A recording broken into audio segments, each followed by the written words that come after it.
happy readers, my name is Liz and today we're going to review Across the Universe by Beth Revis. I actually read the audiobook, but I got this so that I could get it signed at Y'all Fest, and if you haven't read that blog post, it's below, but it says, to Liz, seek the truth. And I like that because I feel like it's so like sci-fi, X-Files, Star Trek kind of stuff. Anyways, I thought that this was a fantastic audiobook to kind of review that a little bit.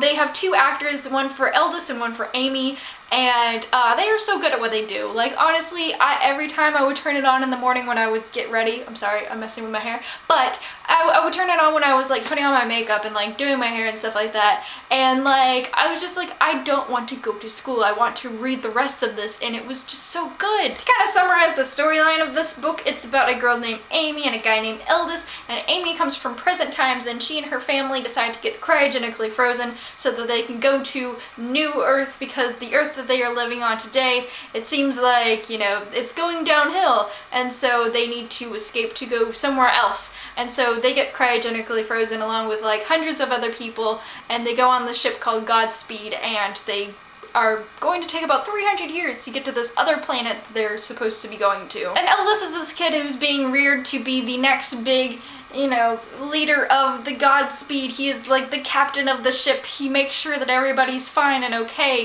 And there's just like hundreds of people that he has to take care of, not just like the Frozens, that's what they call the Frozens, the cryogenically frozen people, but also the living people who are actually on the ship. To make a long story short, Elder is where he's not supposed to be when he finds out that Amy is being unfrozen, and he calls the doctor and they help her out and all that stuff, but she accidentally becomes alive and all these things, and she survives, thankfully, because her inner dialogue was just kind of like, I am going crazy inside of this cryogenically frozen space. Because in this book she is like, when she's in this cryogenically frozen space, her brain is still going and still working and all these things, and she's still thinking about all of these things that have happened in her life, what she wanted to do with her life, all these kinds of things. And of course Amy is this beautiful, pale, ginger hair, you know, goddess of the outer space. And she is way different from everybody else on this ship, and so Eldest is like, she has to go because she is different, and difference is the first cause of discord. Oh, evil, evil captains. Anyways, I really enjoyed this story. I thought it was great that it came from two points of view, not just one, and that the 2 points of view didn't really always like not align themselves, but it was like it's like hearing two different sides of the story, that you're always going to hear something different. And so every time Eldest would talk about Amy, he would kind of be like, she sounded very scared, like at least in the audiobook, she sounded kind of almost like this timid kind of girl, and in her own point of view, she was this like strong, I can do this, I'm going to rebel against Eldest and all this other stuff, and I'm not going to be one of those girls. And it was interesting kind of perspective, and I'm not going to say that it's like inconsistent in the book and in the audiobook or anything like that, because I thought it was like true to life, that you're always going to hear something different from one person than the other person, because just because somebody perceives something from me doesn't mean that's what I'm feeling. And so I thought that was a very interesting thing, alongside the whole like almost racism, I guess, in the book. It's not really racism, but it's like different-ism thing. The whole like difference is the first cause of discourse, and I just thought that was interesting because it kind of shows those things that we do in our life that kind of get, I don't know. I just like all of the things, and I'm doing all of this. I know that this book gets put into the dystopian category, but I like it as sci-fi. I like to say that it's sci-fi because it happens in outer space and all those things. Like, I understand that it's in a different place, but it's in a ship, not a world. So I view it as a sci-fi more than a dystopian. And I know somebody's gonna be like, but Liz, it's always under dystopian. And I'm just like, just because it's from somewhere else does not mean it's not dystopian. It's sci-fi. Let's just, I want more books like this. And that's why I'm so like ready for A Million Suns, which is the second book in the series. And I just want it. I just want it, guys. I really like the cover of this book. I think it's very pretty.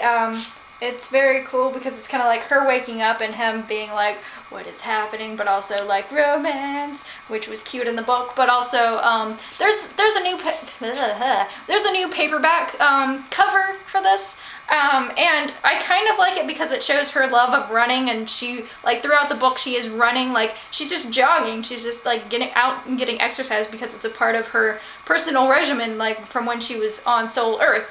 And so I think it was interesting that she still kept her like human Amy qualities when she woke up, and she wasn't willing to just conform to things. And why am I just still talking about this even though I'm talking about the cover? But anyways, yes, I like that. I like that she wasn't just like willing to like blend in and have babies and things like that. She was like, I want to still be my own person. I still want to go running, and I still want to, you know, do all these things. And there are some scary parts in the book. I'm just gonna say that there's a part in the book that like I had to like pause it and just like breathe for a second, and it was intense because like this book, it's not just like she's floating around in outer space, blah blah blah, and all that kind of stuff. It's like actual like real, not real situations. There's some real situations, but I mean like there are parts where you're just like stuff just got intense. I keep saying intense, but I mean like, holy crap, this book is good stuff, and I really enjoyed it, and I really enjoyed the story.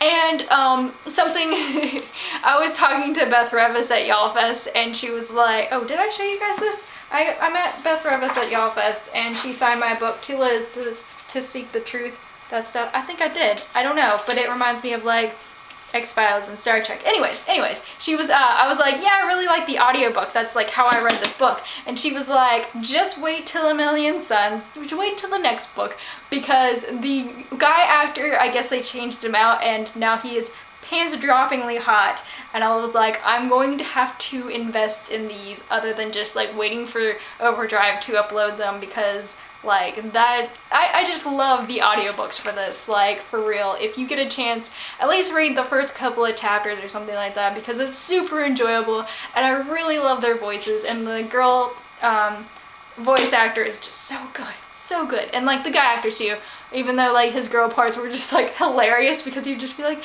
and Amy said da da da da da da da, and I'm just like, oh goodness, you. But and yeah, all the things, all of the fangirling of this book and of sci-fi things, and it makes me want to go watch a bazillion episodes of Star Trek The Next Generation, because yeah, that was always a part of my childhood, so I think that comes along with the appreciation of this book. So overall, great book, great audiobook, definitely. If you have never heard of Overdrive before, I'll put a link below, and it'll link you to your library or your state's library page for all of their, why am I doing all this? But all of their Overdrive stuff, and I think that you should get some audiobooks because they're lovely and amazing. I keep just trying to wrap this up and I keep rambling, so I hope you all have a great day and keep reading.